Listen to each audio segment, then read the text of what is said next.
আলাইকুম। খবর বিশ্লেষণে আমি নূর মোহাম্মদ। আপনারা জানেন যে এনসিপি বিভিন্ন সময় বিভিন্ন প্রোগ্রাম পরিচালনা করত। তো এই প্রোগ্রামগুলিতে এনসিপির যতটা না শক্তি ছিল তার চেয়ে শক্তি ছিল অন্যান্য সংগঠনের। তার প্রমাণ তারা গতকালকা নির্বাচন কমিশন ঘেরাও কর্মসূচি মাধ্যমে প্রমাণ করে দিয়েছে তাদের যে জনসম্পৃক্ততা নাই, তাদের প্রোগ্রামগুলি যে সুপার ডুপার ফ্লপ হচ্ছে। এই প্রমাণ করে যে তারা আসলে এখনও রাজনৈতিক দল হয়ে উঠতে পারে নাই। তারা এখনও স্টার্টিং অবস্থায় আছে। তারা বুঝেও কথা বলে, না বুঝেও কথা বলে। তাদের ভিতরে কিছু জ্ঞানী লোক আছে বটে, বাট বেশিরভাগ লোকগুলি হলো হুজুগে, জ্ঞানলেস, জ্ঞান শূন্য। কারণ তারা রাজনৈতিক দল হয়ে ওঠার আগেই আওয়ামী লীগ নিষিদ্ধের পরে তারা আওয়ামী লীগের বিভিন্ন দায়িত্ব নিজেদের কাঁধে নিয়ে সে ৭১-এর কথাবার্তা, বিতর্কিত কথাবার্তা শুরু করছে। আওয়ামী লীগ যেই ১৬ বছর শাসন শোষণ জুলুম নির্যাতন করছে, এই শাসন শোষণ জুলুম নির্যাতনের যে বয়ানের মাধ্যমে করছে সেই বয়ানই এনসিপি গ্রহণ করতে চাইছিল। বাট এনসিপি বুঝতে পারে নাই ৭০ বছর একটা দল আর ৩ মাসের একটা দল এক কথা না। এগুলি বিচার বিশ্লেষণ করে তাদের সামনে চলা উচিত ছিল।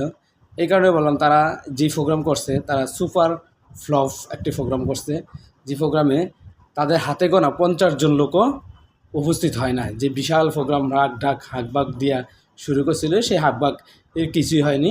কিছু হয়নি না হওয়ার কারণ তো আপনারা জানেন। অতি সম্প্রতি তারা অতি কথনের কারণে ইসলামপন্থী জনগণকে তাদের কাছ থেকে দূরে সরিয়ে দিছে।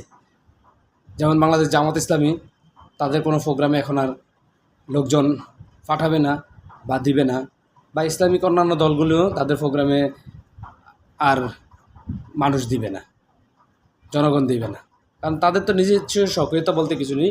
একটা আন্দোলন সবার প্রয়োজন ছিল, কারো ডাকের মাধ্যমে মাঠে আসার কথা ছিল।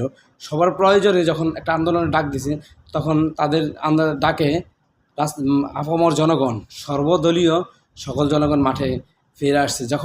যখন তারা দল গঠন করছে, দল গঠন করার মাধ্যমে বিভিন্ন আন্দোলন সংগ্রামের ডাক দিবে, এখন আসলে ওইভাবে মানুষ আসবে না। কারণ না আসার কারণ তো জানেনই, তারা যে বিতর্কিত কথাবার্তা বলতেছে তারা এখনও পরিপক্ক হয় নাই।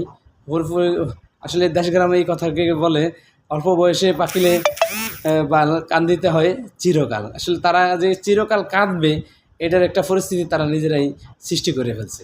কারণ তাদের যে রাজনৈতিক এজেন্ডা, আওয়ামী লীগ নিষিদ্ধকরণ, আওয়ামী লীগ নিষিদ্ধ হয়ে গেছে।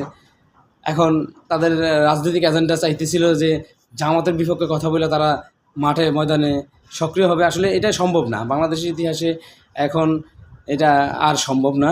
কারণ জামাত বা ইসলামপন্থীদের বিরোধিতা করে কেউ রাজনৈতিক যে বেশি দিন টিকে থাকবে সেই সুযোগ আর নাই। কারণ এটা হাসিনা নিজেই বুঝতে পারছে যে ইসলামপন্থীদের বিরোধিতা করে টিকে থাকা কঠিন।